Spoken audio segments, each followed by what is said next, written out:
As Ashwini mentioned, I'm at Horizon Media. I've been there for 5 months, so relatively new.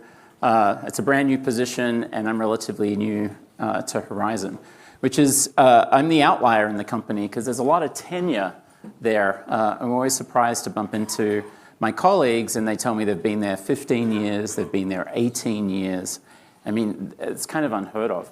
Some of our clients as well, we've had for just as long, which is kind of incredible in this market, but it gives you a sense of the culture and the commitment that Bill Koenigsberg, the founder and CEO, has to the service of his clients. So I'll take you through some stuff and how we think about technology and what we're excuse me, what we're doing. But if you had have asked me this time last year, Domenic, would you go back into agency land? I would have said no frickin' way. So before I share what we're doing at Horizon, I'll dive in a little bit. I'll give you a sense of my journey, as I've been fortunate to ride the wave of a couple of periods of innovation and work with clients and teams and companies and help them adopt. But we're clearly on the precipice of another tectonic shift in the landscape. I was like, is it behind me? No, it's on the screen. Okay, so I really started my career in the U.S. You hear Australian accent. I moved to the States in 1998 with Arthur Andersen / Accenture. Does anybody remember Arthur Andersen and Accenture in the consulting division? And I moved to New York in 2000 and started life at Razorfish. In fact, what's incredible is there's probably people, I think there's definitely people in this room who were or are Razorfish alumni, like raise your hands, maybe even Publicis alumni as well. So Razorfish was an amazing place. I joined April 2000, right at the top of the dot-com bubble pinnacle. And then after I joined, the bubble crashed, and by October that year, October 2000, 75% of the value that it created in the NASDAQ, 75%, was wiped out. But we rebuilt Razorfish, and I actually helped publishers make the transition from print to digital, and created some of the first revenue-generating websites for publishers like Condé Nast, Wall Street Journal, New York Times. And Condé was a particular passion of mine because I was in that building for 4 years working with every editor, helping them transition, talk about cultural change and transformation, print editors moving from print into digital. Then Publicis bought us from Microsoft in 2009, and I moved into a global role at Publicis, helping scale AOD, which was the trading desk that Publicis was building. And I think that's where Ashwini and I were starting to have parallel lives. She was at Amnet, and I was at Viveki scaling, helping scale AOD. But I think of my career as having quarter turns to the right. So from there, my mentor, David Kenny, moved to the Weather Channel. And so I joined David at the Weather Channel as general manager of the digital business, $300 million business, nice margins. And we were serving real-time weather forecasts to 1 billion people globally. If you were getting weather off Google, you were getting weather off your Samsung phone or an Apple phone, the Weather Channel was serving it to you. It was a very nice business, and we sold it to IBM, and there I got to work with Watson. Remember Watson? We don't talk about Watson much anymore in the AI race, but I got to work with Watson, and my team and I created the very first AI ad. So this was in 2015, 2016, and my team and I actually have a patent for that, of which all the rights go to IBM, but we have a patent for that. So that was kind of a bright spot in the IBM journey. Another quarter turned to the right, and I became COO at Amobi. Amobi was owned by Singapore Telecom, who was buying distressed assets and taking a leaf out of AOL's book or Verizon and AT&T, buying ad tech assets on the theory that we could monetize those data sets effectively that they had on the subscriber side through advertising. Now, we all know what happened there. But at Amobi, we also bought the Videology platform, or the Videology product company, out of bankruptcy, and that was really taking advantage of streaming video, as Videology was a video serving platform amongst other things. Another quarter turn to the right, and the last 4 years I've been at Progress Partners. And Progress Partners is an investment bank, 100% focused on the media marketing advertising space. And what was terrific there was that I got to see, they had a venture fund, so I got to see early stage funding and where innovation, the next wave of entrepreneurship was happening, as well as working with entrepreneurs who'd scale their businesses looking for exits. It really was a terrific purview across the entire advertising landscape. But here's the thing, if you do enough quarter turns to the right, you end up at the same place. So it's like, it's kind of like as some things change, some things stay the same. But Horizon is a special place. We're the largest independent agency globally. We have 2,500 people in 3 offices, New York, Los Angeles, and Toronto. We have $8 billion in billings running through our system. So we're large enough to have scale in the market. And the founder and CEO, Bill Koenigsberg, is a tremendous gentleman. And when I was put in touch with him, he told me he wanted to do a reset on the agency business. And he realized what got him and what built his business and made him successful in the past 30 years of which he's been running Horizon is not going to get him to the next journey. And he was 100% committed into artificial intelligence, AI, and leveraging the power of that technology over the data assets that the company had. And it's unique for a couple of points worth mentioning. That we're independent, we're agnostic and neutral. We haven't spent billions of dollars buying data assets that we then need to monetize.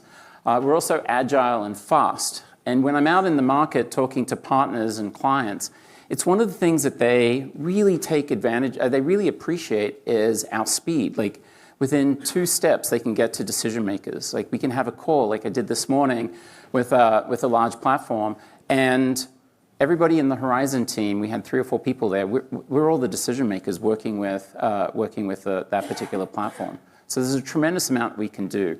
So I'm at Horizon, and we're deploying all of those capabilities. We're putting AI, we're deploying AI over our data assets and other areas, really because we're going to navigate. We want to navigate this tectonic shift. I think it was earlier today. Somebody said that AI is not happening. It is happening right now, and we're certainly seeing that. One of the things that we want to do is we're looking at when we look at the market, like we still definitely want to be around in 5 years' time, 10 years' time, 15 years' time. But I find that the next couple of charts I think are amazing indicators of the state of this change that we're in and the transformation that we need to drive in the agency sector in the service of our clients. So this chart by our friends at Luma Partner, another investment bank in the advertising space, shows the value degradation that has happened over the last 15 years in the major holding companies. As budgets have shifted to digital, like that value has been extracted out of the holding companies. It's kind of incredible. Certainly fragmentation, the competition from the big tech. What's noticeable is over the last few years, Publicis has pulled away from the cohort quite significantly. Now they've definitely leaned into their data assets, Epsilon, their people cloud capabilities. They've got a very tight narrative, and they're tying their strategy very across all of the different functional groups within Publicis. I talk to clients of Publicis and ex-clients of ours, and they tell us that they're constantly impressed by Publicis' ability to stick to strategy across the entire pitch process and make it super tight. And then the technology comes in and is an enforcing position. But if I show you the next chart, All that value that has been extracted or diminished on the holding company, look where it's gone in the last 10 years. So what you're looking at here is a composite index, the top line, the yellow line. That's the Luma index. Now, Luma is an investment bank. So this tracks public ad tech stocks on the exchanges. So it includes Criteo, Magnite, Trade Desk, and many others. And you can see that just as the agency value has decreased over the last 10 to 15 years, the ad tech value has skyrocketed. And in fact, if you put $1 in 10 years ago and you look at and compare it to the S&P 500, you're better off with ad tech stocks. And the agency valuation is like kind of bouncing around on the bottom there. Okay, so let's move into what's happening in the marketing sector. And in fact, this chart is wrong. Multiply all these numbers by 10. Like, you just can't keep up with the amount of money that's getting poured into artificial intelligence. And a lot of it in the media marketing advertising sector. You think about the big platforms, Google, Facebook, Meta, Amazon, and others. Like, just how much money is getting poured into that. We can't keep up with this. I don't want to update this chart anymore because it literally changes every day. And the numbers are staggering, like Amazon, $300 billion worth of investment in infrastructure as well as AI investment. We're also talking about these companies building their own or taking over or contracting nuclear power plants to create the energy that's necessary. Like, think about that. It's like, it really is huge. So it's not a fad. It's certainly here, and it's only accelerating. But here's the thing, we've never had as much access to more data or better technology, but marketers are still overwhelmed. I mean, your clients have got to be in this position as well. We see this. They're still overwhelmed despite all of this, and we're only getting more. Who here was at CES earlier in the year? So if you're at CES and you went to Panasonic, LG, Samsung, Hisense, TCL, every one of the, there's more sensors. They're getting smaller, more powerful. They're in every single device. The devices are talking to each other, coordinating. They're trying to anticipate our needs. They're trying to remove the daily stress and give us time back, supposedly. That's the promise. But so there's even more data that's out there. Now think of your connected self. People have rings, heart monitors, the blood glucose measurement things that people have on their arms. We've got the connected car, the connected home. We're only going to get more data and more signals. I kind of don't believe, I think this falls into one of those other stats. I mean, 230% in the last 4 years of more data that marketers are handling. I think this number is really like 1,000% more. It certainly feels that way. So what we're seeing and what we're coining is really that there's this great marketing emergency, and it certainly feels like that. So, and again, why? Well, despite all of this technology, despite all of this data, growth and efficiency remain opaque for ambitious marketers. And it's interesting, when I look across the market, when I came into Horizon, I did a competitive analysis of the holding company's positioning. Almost none of them talk about the outcome for the client. Almost none of them. It's all about, we're a connected marketing player, seamless integration. It's like, so what? Like, so what? Like, to what end? And I think that's really telling. And it's an approach that we've differed or separated ourselves from at Horizon. We want to focus on, and the solutions that we've built are built from the ground up for our clients. We want to drive growth for our clients. We want to drive growth at the top line or at the bottom line, even on margin. We want to drive growth, people into stores. We want to drive growth in consideration. Like, whatever the metric is of growth, that's what we want to drive, and that's how we're approaching our AI development. So, I guess this is the point here that despite all of the data and all of the technology that we have, marketers are still overwhelmed. And to my point about the competitive set, it's this promise or this allure of seamless integration, that the reality is that there's a ton of technical debt. I mean, you can't go buy assets at $4 billion and other acquisitions and not have technology debt. That's just impossible. Obviously, security concerns with AI. How do you use AI in a regulated industry like healthcare or financial services if it's a black box? I mean, these are real barriers. But this is great because this presents an opportunity for us to provide a solution there. So, as I mentioned, Horizon, for us, we think of our independence as a strength. We're a force to be reckoned with in the market. We think differently. We're nimble. We're quick. And we've built an AI-native platform. So what is that exactly? Now, I would love to give you a demo. The format of this doesn't really allow for that. I also don't know everybody in the room, so I don't really want to be giving my competitive secrets away. But we've got this platform right now. It's up and running. We are in the process of training 2,300 people over the next couple of months. We've got 100 people trained and using it right now. We're rolling clients on board. But what is this AI native platform?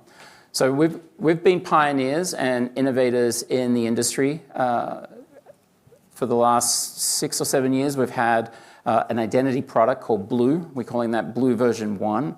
So it's a transparent and pretty comprehensive data solution. We make no bones about the partners that we work with. Again, we're agnostic and neutral. We get to choose who we work with.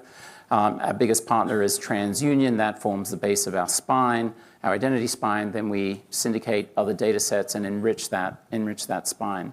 But our approach is we want atomic level data and we want deterministic data. Atomic level meaning the lowest unit of data available that we can get a hold of, and then deterministic, verifiable, consistent, repeatable, tied to an individual. And we think those two ingredients are really special and give us a ton of flexibility and insight into consumer behavior. Again, in the service of driving growth for our clients. So that's Blue, the identity spine.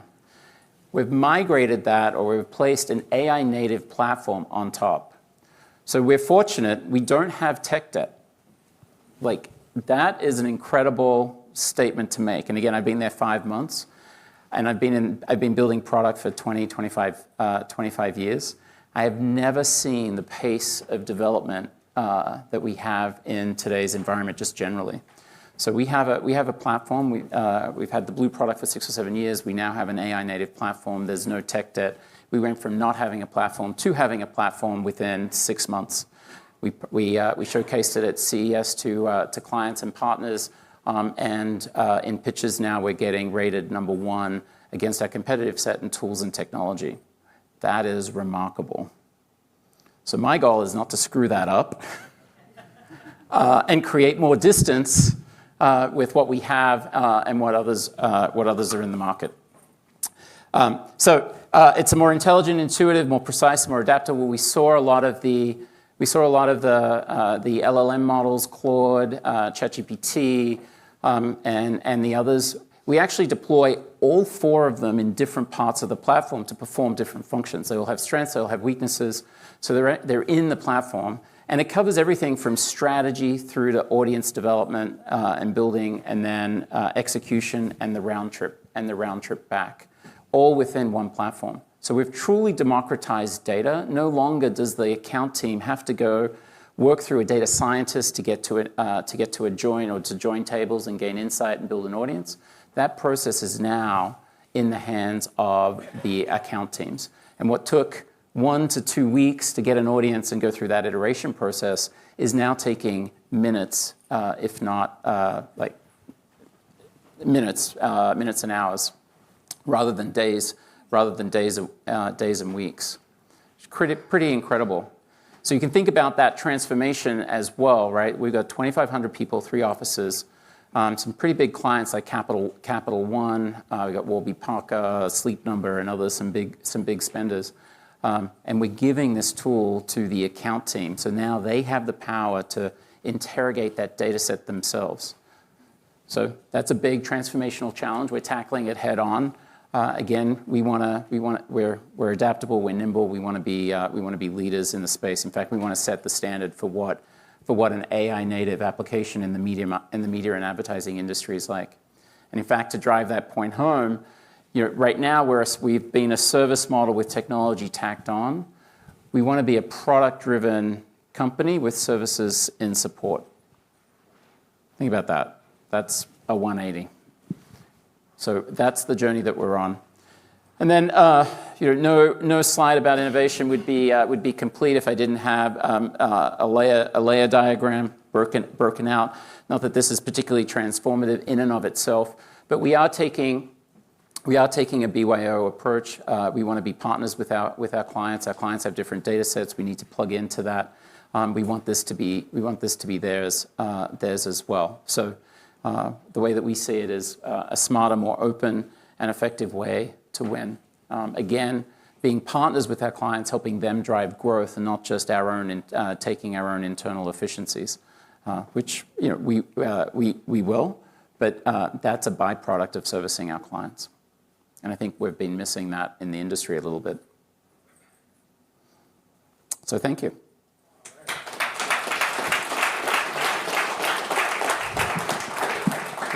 I've been told to stay. Thanks so much, Dominic. We have time for one question here. I was curious, how do you guys involve the entire agency in product ideation and development? How do you make sure that they know that they can be part of it? And maybe how does your experience kind of influence that? The short answer is it's messy. I'd like to say that it's all well-formed, but moments of transformation at this scale are inherently messy. I mean, innovation at Horizon has been alive and well for its entire existence, but it's been in service of individual functions or groups of clients. My role is new, and what that means is all of those innovation pods that were scattered and spread around the organization are now under one. We're building an enterprise strategy, and I'm the steward for that. So it's messy. We're changing the organization structure. We're changing roles. Some of the people on the team, we're asking for different things from them. So the short answer is it's messy. But we do, again, in service of our clients, our client teams and our solution architects are intimately familiar with our clients' businesses. So we're taking an approach vertical by vertical. The entertainment vertical, we have a lot of clients in the entertainment, Paramount, Lionsgate, AEN, and others. Retail, we have retail sector, CPG sector. So we're really codifying knowledge and also training the models in those particular industries. And we're working hard to involve the account teams and their liaisons. But if I said it wasn't messy, I'd be lying. Thanks so much, Dominic. Thank you.